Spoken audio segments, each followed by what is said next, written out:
we're with Hélène Jaccomard, which I hope is pronounced correctly. Hélène, is that right? Yes, it's fine, Anthony. It's Okay. perfect. And Hélène, where are you, please, right now? Oh, right now I'm in Australia, in Western Australia, to be more precise, in a little village by the ocean, by the Southern Ocean. Sounds idyllic. And I'm It in. is very nice. It's a way to escape the heat of the summer. And Perth has had record heat this summer. So it's really lovely to be here, more in the south and therefore a little bit cooler. You're not Australian, though, are you, Hélène? No, I'm French. I came to Australia more than 40 years ago, and I sort of was born in Africa, actually, in Congo, What? and then Oh, we moved to um to back to France. My father was working for Air France, and he was transferred there for a few years in the Congo. And then when I was about 1 year old, we came back to okay. France. So I was not quite born, but at least bred in France. And then in my late 20s, I decided to migrate to Australia. Okay. Hélène, tell The us, idea wait. What's your job, Hélène? Tell us. My job is I'm a professor of French studies and translation studies at the University of Western Australia. And this was actually, I'm now retired. I've retired only a month ago. So I Okay. still consider this to be my job. Yeah, I think, yeah. How long have you been there at UWA? At the University of Western Australia, more or less, I went back to tertiary studies when I arrived in Australia, and I did that at the University of Western Australia. And then little by little, got jobs, casual jobs, contract jobs, and eventually I got tenure in my mid-40s, actually. And then I taught and researched and did all sorts of things at that university. No, I'm just thinking now, I'm from Perth, so I have a vested interest, but I think you spent longer there than me. One of the things I'm very proud of at this university is to establish a Master of Translation Studies. So the master is now 10 years old, and we started with Asian languages, and then little by little expanded to European languages. And we now have about 10 languages in that program. Wow, I didn't know it's so big. Wow, it's great. It's And in terms of numbers of students, is still a kind of a boutique master, but in terms of the variety of languages, I think we've achieved multiculturalism in it. because that, I mean, I have the impression that translator training in Australia sort of depends on the Chinese market, and It the was the local case. stuff is sort of secondary. Is that the case in Perth? It was the case for, I would say, the first 5 years, and we made a big effort at promoting it. We started with, we continued, I should say, after Chinese, with Japanese and then European languages. And what we did is, in a way, COVID helped, because all of a sudden students didn't have to move out of the countries with all the expenses related to relocating. And so we got students from Italy, from Germany, from Korea, Oh, you went and online, right? Everything was online. everything went online. Yeah, And yeah. so we sort of had a kind of a little inroad into those other markets, and that has more or less continued up to now, as far as I know. So after COVID, have you stayed online or did you go back to? No, we didn't. We sort of, probably like all Australian universities and elsewhere, we sort of gradually moved back to face to face. We It was a slow uh, slow process. I think we still had some online students last year, but it's definitely not how we want to teach. Of course, most of our students have English. They have to, as one of their languages in their pair. So it's really important for them to live in and sort of experience the immersion in an English-speaking country like Australia. So yes, we believe in the value of being here on the on the spot. Is there much relation between the university and translation practice? I mean, We have are they translators? Yeah. yes, our tutors for the sort of the language translation practice, they all are practitioners. For the more theoretical or historical units, we have academics like myself. But when I first arrived in Australia, actually, I said that I was a translator, and I did the tests of our certifying body called NATI. And so I was a bona fide translator, and that's what I did for quite a while.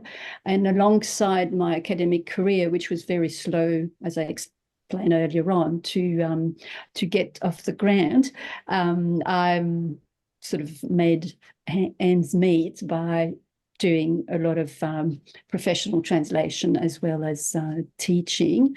And so I have that experience. I kept in touch with a lot of my colleagues or the agencies or the professional organizations that I was involved in at the time. And then when we set up the translation master and other degrees, translation degrees, we were able to draw on all this network that I kept in touch with. In particular, in Western Australia, we have the AUSIT, that they are a professional organisation for both interpreters and translators, and we do a lot of workshops with them. They have a prize that that is dedicated to our best students. So we have a lot of interactions with the professionals. They have a mentorship program as well, and our students join it if they want to. So yes, it is. In my mind, it's a very good blend of professionals. Our tutors are professionals, practitioners, and then this alongside all these connections with our with professional organizations. You also edit a journal, right?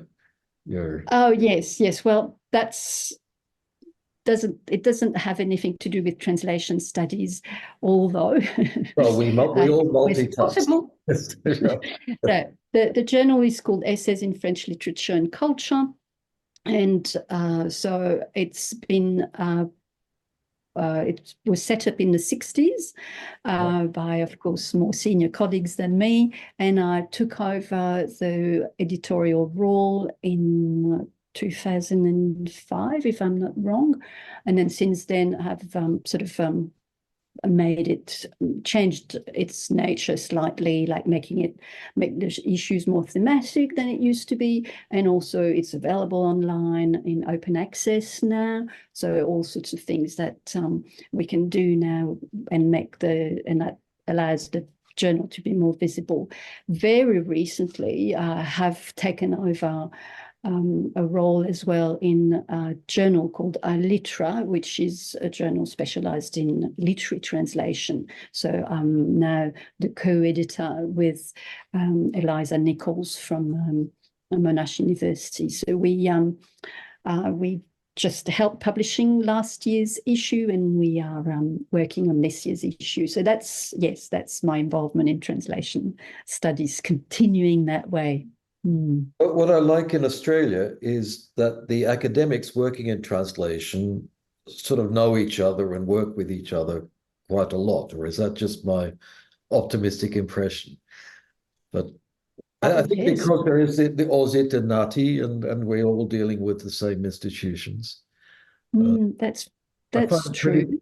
collegial, if you like. Mhm. Oh, very much so. I think um, we have tried to be even more collegial with sort of trying to have uh, more interactions with colleagues involved in running masters programs over East and here as well. It's sort of on and off. We have some events. We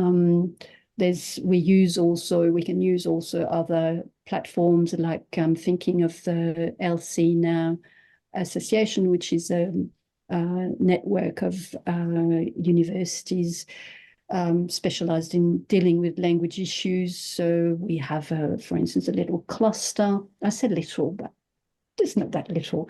A cluster for intercultural and translation issues. And every year when they have, or every second year when they have their conference, we have a particular panel, and we involved postgraduate students a lot as well. So yes, there are all sorts of ways to uh, be associated with translators and So teachers of translation, and yes. you haven't felt isolated. I mean, Perth is the most isolated capital city in the world, I think. I know. Well, we have to meet our colleagues more than they come and meet us. But you are an exception, of course, Anthony, because you come here fairly regularly, and My that's how we family can is there, but I see know you. when I left, okay, I might have left in the 1970s or something. No, 80s, beginning of, yeah. I really felt that isolation, but the technology's changed. The flights are cheaper. Yeah. It's no longer a big. It's a No, delightful it's no place longer to an live. excuse. That's the thing about Perth. It's a great place to live. Okay. Oh, it is. It Um, is. last question, Hélène. We've done very well. What kind of research do you think we need in translation studies? Yeah, that was something that I thought. Obviously, what is important when you have to translate a text is understanding it fully. So not only the meaning, but its style, its colloquialisms, its function, who is going to be the target readers, for instance. So once you've done that sort of analysis, you have to think of what your strategy will be, what your macro strategy will be, and then from that, so the typical macro strategy, students love it. It's domestication or foreignization, for instance.